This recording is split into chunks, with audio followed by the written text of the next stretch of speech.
there, Captain Kiddies. I am the Blues Man, Johnny Blues, and with this video, I'll be discussing my thoughts on episode 4 of the anime series, Brynhildr in the Darkness.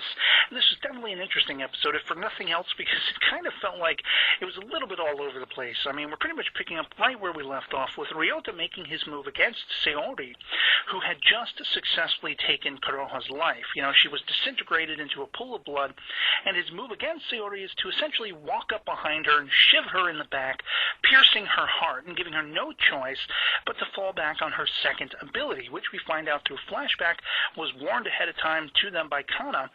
The ability is to rewind time for up to a minute. And essentially, you know, her first reaction is to kill Ryota.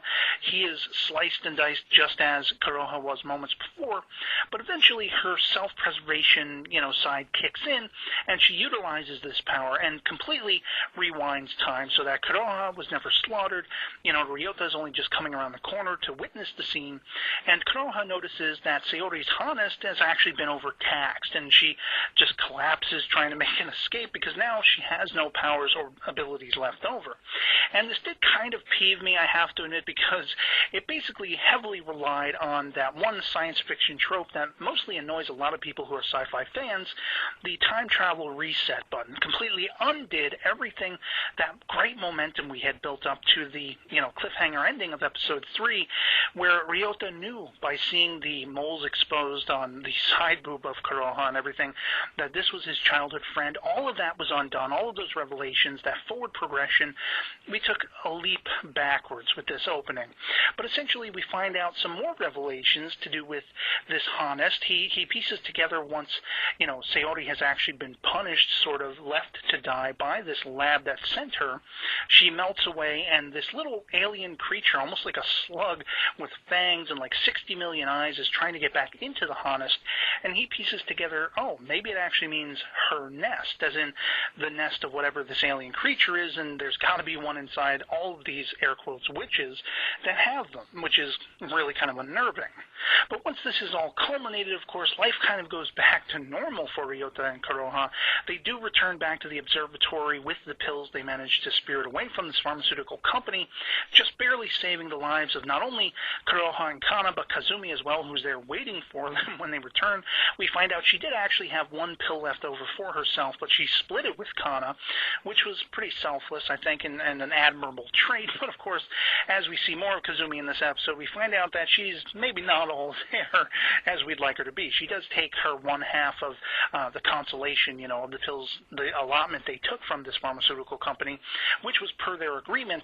But, you know, after they have their class trip and Kuroha gets to see the beach, and there's this great resounding sort of callback to the fact that Kuroneko, this childhood friend of Ryota's, also wanted to see the beach, and you think about all these things that have happened thus far. It's just really disappointing that Ryota doesn't know any longer that this was his friend, in fact.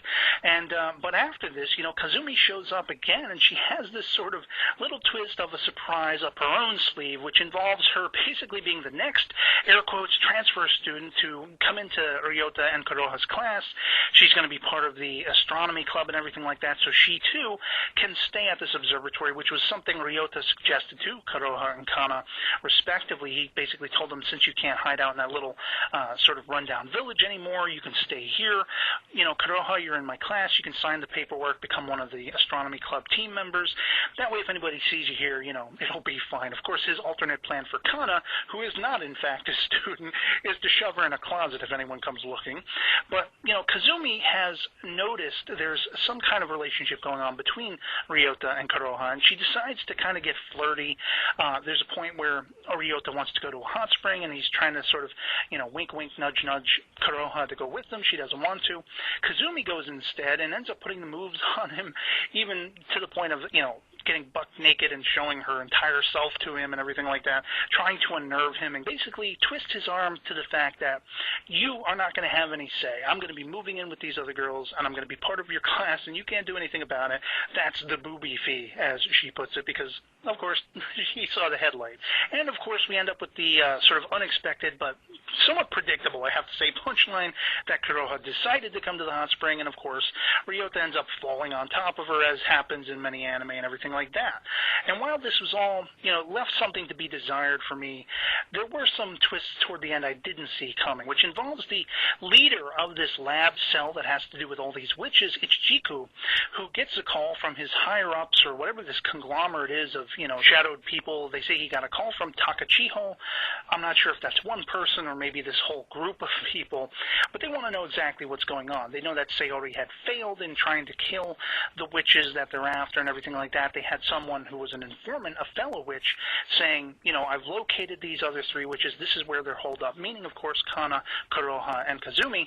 And so Ichijiku ends up sending in another transfer student. We have a 4th witch who is going to, I guess, for all intents and purposes, become the spy for this lab, and who knows exactly what's going to unfold from there, as that's where we end the episode. But this new girl, Takatori Kotori, is the new transfer student, and she's going to be watching and, becoming part of that astronomy club to keep close tabs on not only Kuroha, Kana, and Kazumi, but Ryota as well. And so, this episode was, as I said at the beginning, a little bit all over the place, and I was really kind of disappointed that we recycled back the story and all that forward progression of Ryota finding out, hey, this was my childhood friend. I can only hope, this is going to be their one get-out-of-jail-free card for me. I can only hope we don't have any more of this nonsense. That the next time he does find out, it's for keeps, and, that's all I can wish for moving on from here. So yeah, otherwise that'll be pretty much it for me on this. I hope this video finds you well, and I'll catch you all later. Peace.